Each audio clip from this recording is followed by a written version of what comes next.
Hello students, स्वागत है आप सभी का शिवानंद क्लासेस यूट्यूब चैनल पर। और आज की क्लास में हम लोग सीखेंगे क्लास 10th की एनसीईआरटी मैथ्स से लेसन 3। लेसन का नाम है दो चर वाले रैखिक समीकरण युग्म और इसकी दूसरी प्रश्नावली 3.2 से प्रश्न संख्या 3। देखिए, प्रश्न नंबर 3 इस प्रकार है। निम्न समस्या में रैखिक समीकरण युग्म बनाइए और उनके हल प्रतिस्थापन विधि से ज्ञात कीजिए।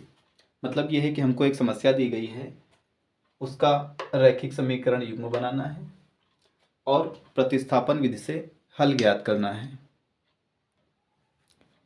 समस्या ये है, दो संख्याओं का अंतर 26 है।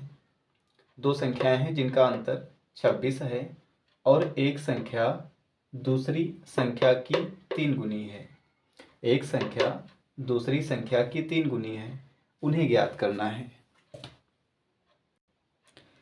आइए समझते हैं। तो देखिए, यहाँ पर दो संख्याएं हैं जिनका अंतर एक तो 26 है और दूसरी बात है कि एक संख्या दूसरी संख्या की 3 गुनी है। तो हम मान लेते हैं, माना बड़ी संख्या x तथा छोटी संख्या y, यही दो संख्याएं हैं जो हमें ज्ञात करनी है, x और y। अब पहली शर्त ये है कि दो संख्याओं का अंतर 26 है, मतलब इन दोनों संख्याओं का अंतर घटाना 26 है। बड़ी संख्या x और छोटी संख्या y, इनका अंतर 26 है। ये पहला समीकरण हुआ और दूसरी शर्त से दूसरा समीकरण बनेगा। दूसरी शर्त ये है कि एक संख्या, मतलब ये जो पहली संख्या बड़ी वाली है x, ये दूसरी संख्या की 3 गुनी है। दूसरी संख्या हमने y मान रखी है, y की 3 गुनी है। 3 गुनी मतलब 3 से गुणा।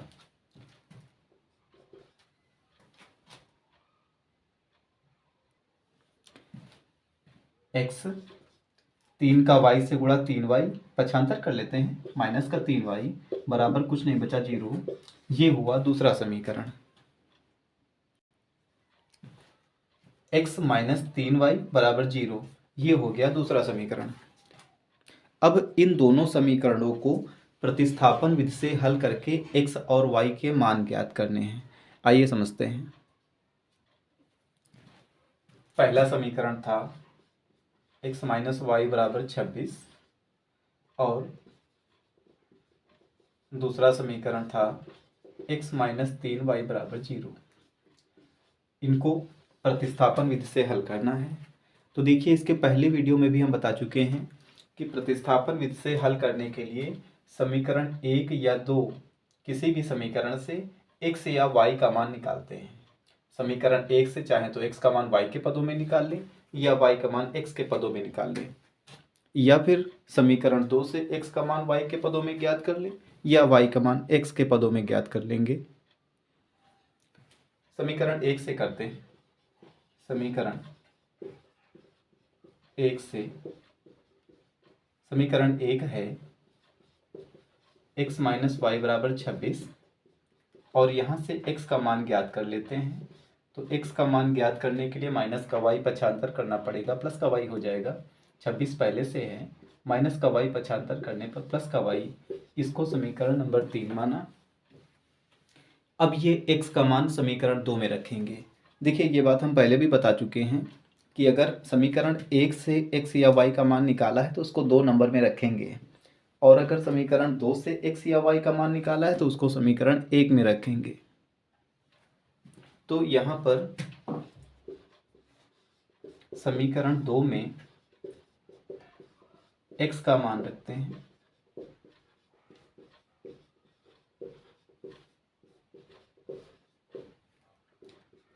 समीकरण 2 क्या है?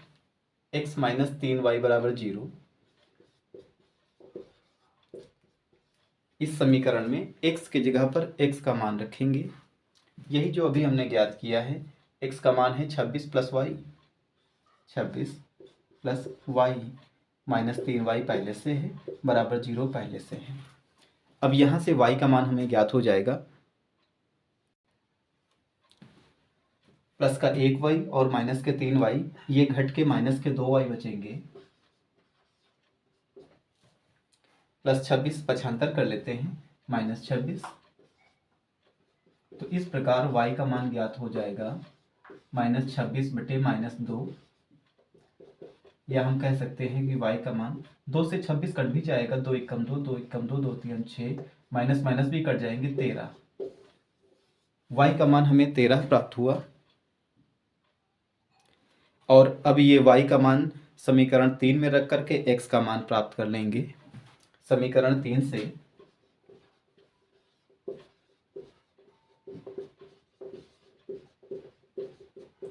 समीकरण 3 है x बराबर 26 प्लस वाई, x बराबर 26 प्लस वाई, y की जगह पर y का मान रख देंगे, y का मान है 13, तो 26 और प्लस 13, 6 3 9, 2 1 3 39। इस प्रकार x का मान प्राप्त हुआ 39। तो इस प्रकार हमें दोनों संख्याएं ज्ञात हो गई। अतः बड़ी संख्या, ये हमने x मानी थी, इसका मान है 39, ये हो गई पहली संख्या 39, तथा छोटी संख्या ये हमने y मानी थी, इसका मान है 13। तो इस तरह से ये 39 और 13 दो संख्याएं प्राप्त हुई। 39 और 13 जिनका अंतर 26 है और एक संख्या दूसरे की 3 गुनी है। प्रश्न की पहली शर्त यही थी कि दोनों संख्याओं का अंतर 26 है।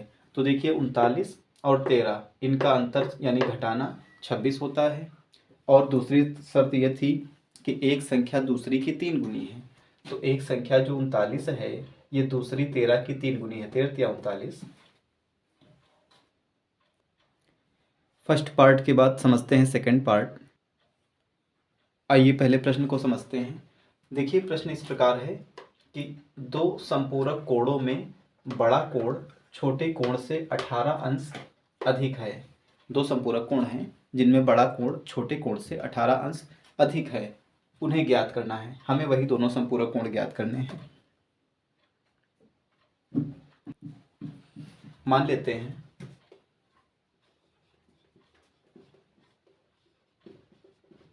बड़ा कोण बराबर x अंश तथा छोटा कोण y अंश।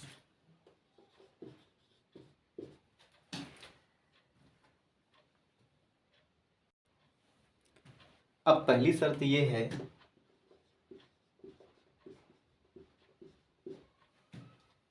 बड़ा कोण यानी x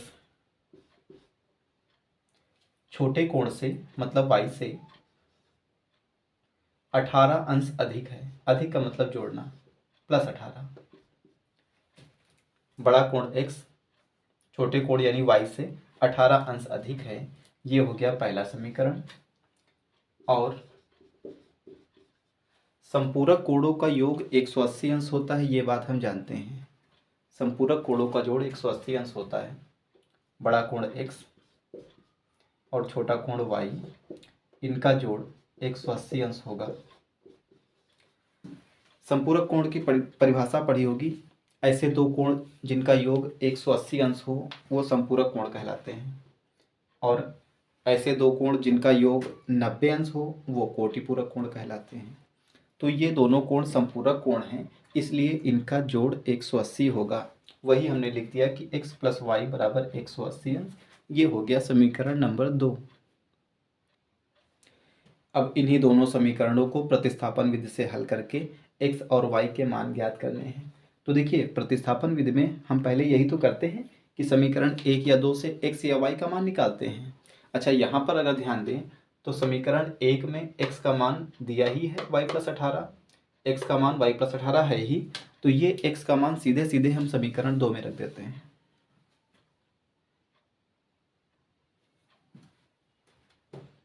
समीकरण 1 से x का मान समीकरण 2 में रखने पर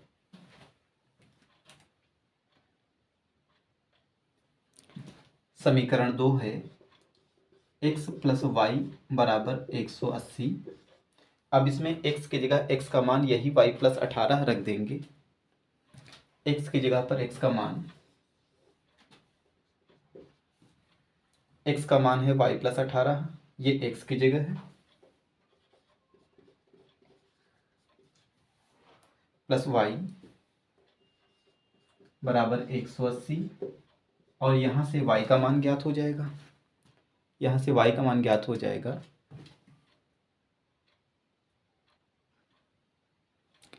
y +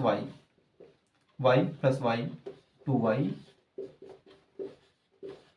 18 का पक्षांतर करने पर -18। तो इस तरह से y का मान निकलेगा 180 में 18 घटा लेंगे, 180 में 18 घटाने पर 162, 2 गुणांक है, भाग करा देंगे तो 2 से 162 कट के 2 × 8 = 16, 2 × 2 = 81। y का मान आया 81 अंश। अब ये y का मान समीकरण 1 में रख देंगे। समीकरण 1 से, और समीकरण 1 है x = y + 18, y की जगह y का मान 81 + 18, 81 और 18 को जोड़ना है, जोड़ लेंगे, 8 × 1 = 9, 8 × 1 = 9। तो इस प्रकार x का मान आया 99। 81 और 18 को जोड़ने पर 81 + 18 99। तो इस तरह से x का मान हो गया 99। अतः पहला संपूरक कोण ये हमने x माना था और x का मान 99, और दूसरा संपूरक कोण ये हमने y माना था, इसका मान है 81।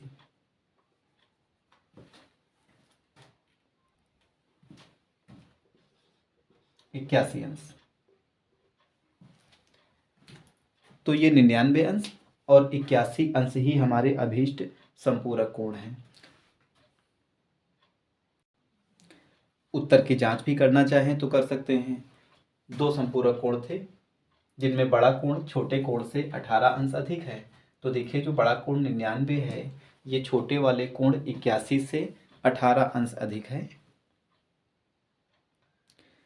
और संपूरक कोणों का योग 180 अंश होता है, ये बात हम जानते ही हैं। तो यहाँ पर भी 99 अंश और 81 अंश, इनको अगर जोड़ लें तो इनका जोड़ 180 अंश ही होता है।